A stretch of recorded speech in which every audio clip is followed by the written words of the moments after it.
Good morning, boys and girls. Today we're going to read chapter 7 of Holes. The shovel felt heavy in Stanley's soft, fleshy hands. He tried to jam it into the earth, but the blade banged against the ground and bounced off without making a dent. The vibrations ran up the shaft of the shovel and into Stanley's wrists, making his bones rattle. It was still dark. The only light came from the moon and the stars. More stars than Stanley had ever seen before. It seemed he had only just gotten to sleep when Mr. Pendanski came in and woke everyone up. Using all his might, he brought the shovel back down onto the dry lake bed. The force stung his hands but made no impression on the earth. He wondered if he had a defective shovel. He glanced at Zero about 15 feet away, who scooped out a shovel full of dirt and dumped it on a pile that was already almost a foot tall. For breakfast, they had been served some kind of lukewarm cereal. The best part was the orange juice. They each got a pint carton. The cereal actually didn't taste too bad, but it had smelled just like his cot. Then they filled their canteens, got their shovels, and were marched out across the lake. Each group was assigned a different area. The shovels were kept in a shed near the showers. They all looked the same to Stanley, although X-Ray had his own special shovel, which no one else was allowed to use. X-Ray claimed it was shorter than the others, but if it was only by a fraction of an inch. The shovels were 5 feet long from the tip of the steel blade to the end of the wooden shaft. Stanley's hole would have to be as deep as his shovel, and he'd have to be able to lay the shovel flat across the bottom in any direction. That was why X-Ray wanted the shortest shovel. The lake was so full of holes and mounds that it reminded Stanley of pictures he'd seen of the moon. "If you find anything interesting or unusual," Mr. Pendanski had told them, "you should report it either to me or Mr. Sir when we come around with the water truck. If the warden likes what you found, you'll get the rest of the day off." "What are we supposed to be looking for?" Stanley asked him. "You're not looking for anything. You're digging to build character. It's just if you find anything, the warden would like to know about it." He glanced helplessly at his shovel. It wasn't defective. He was defective.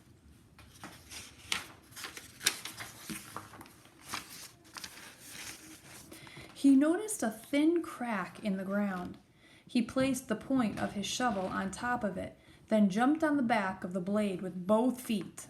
The shovel sank a few inches into the packed earth. He smiled. For once in his life, it paid to be overweight. He leaned on the shaft and pried up his first shovelful of dirt, then dumped it off to the side. Only 10 million more to go, he thought, then placed the shovel back in the crack and jumped on it again. He unearthed several shovelfuls of dirt in this manner, before it occurred to him that he was dumping his dirt within the perimeter of his hole. He laid his shovel flat on the ground and marked where the edges of his hole would be. 5 feet was awfully wide.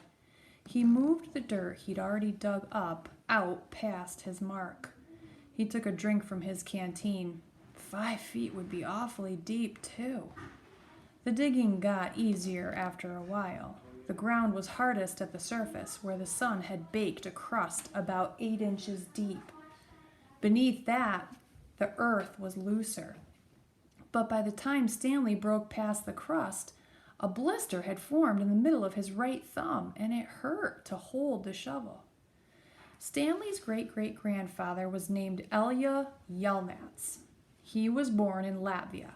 When he was 15 years old, he fell in love with Myra Menk. He didn't know he was Stanley's great-great-grandfather. Myra Menk was 14. She would turn 15 in 2 months, at which time her father had decided she should be married. Elya went to her father to ask for her hand.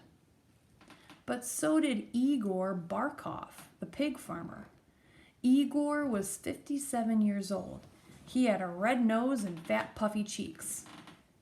I will trade you my fattest pig for your daughter, Igor offered. And what have you got? Myra's father asked Elia. A heart full of love, said Elia. I'd rather have a fat pig, said Myra's father. Desperate, Elia went to see Madame Zeroni, an old Egyptian woman who lived on the edge of town. He had become friends with her, though she was quite a bit older than him. She was even older than Igor Barkov. The other boys of the village liked to mud wrestle. Elia preferred visiting Madame Zeroni and listening to her many stories. Madame Zeroni had dark skin and a very wide mouth. When she looked at you, her eyes seemed to expand, and you felt like she was looking right through you. Elia, what's wrong? She asked, before he even told her he was upset. She was sitting in a homemade wheelchair. She had no left foot. Her leg stopped at her ankle.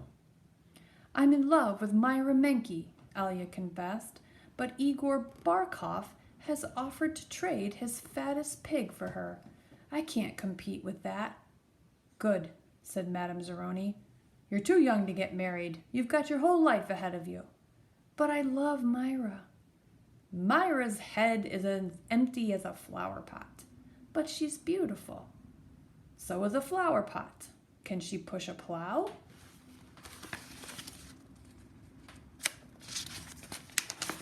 Can she milk a goat? No, she's too delicate. Can she have an intelligent conversation? No, she is silly and foolish. Will she take care of you when you're sick? No, she's spoiled and will only want to take care of her. So, she is beautiful. So what? Patooey. Madame Zeroni spat on the dirt. She told Elia that he should go to America. Like my son. That's where your future lies, not with Myra Menke. But Elia would hear none of that. He was 15, and all he could see was Myra's shallow beauty. Madame Zeroni hated to see Elia so forlorn. Against her better judgment, she agreed to help him. It just so happens. My sow gave birth to a litter of piglets yesterday, she said. There is one little runt whom she won't suckle. You may have him. He would die anyway. Madame Zeroni led Elia around the back of her house where she kept her pigs. Elia took the tiny piglet, but he didn't see what good it would do him. It wasn't much bigger than a rat. He'll grow, Madame Zeroni assured him. Do you see that mountain on the edge of the forest? Yes, said Elia. On the top of the mountain there is a stream where the water runs uphill. You must carry the piglet every day to the top of the mountain and let it drink from the stream. As it drinks, you are to sing to him. She taught Elia a special song to sing to the pig. On the day of Myra's 15th birthday, you should carry the pig up the mountain for the last time. Then, take it directly to Myra's father. It will be fatter than any of Igor's pigs. If it is that big and fat, asked Elia, how will I be able to carry it up the mountain? The piglet is not too heavy for you now, is it? Asked Madame Zeroni. Of course not, said Elia. Do you think it will be too heavy for you tomorrow? No. Every day you will carry the pig up the mountain. It will get a little bigger, but you will get a little stronger. After you give the pig to Myra's father, I want you to do one more thing for me. Anything, said Elia. I want you to carry me up the mountain. I want to drink from the stream, and I want you to sing the song to me.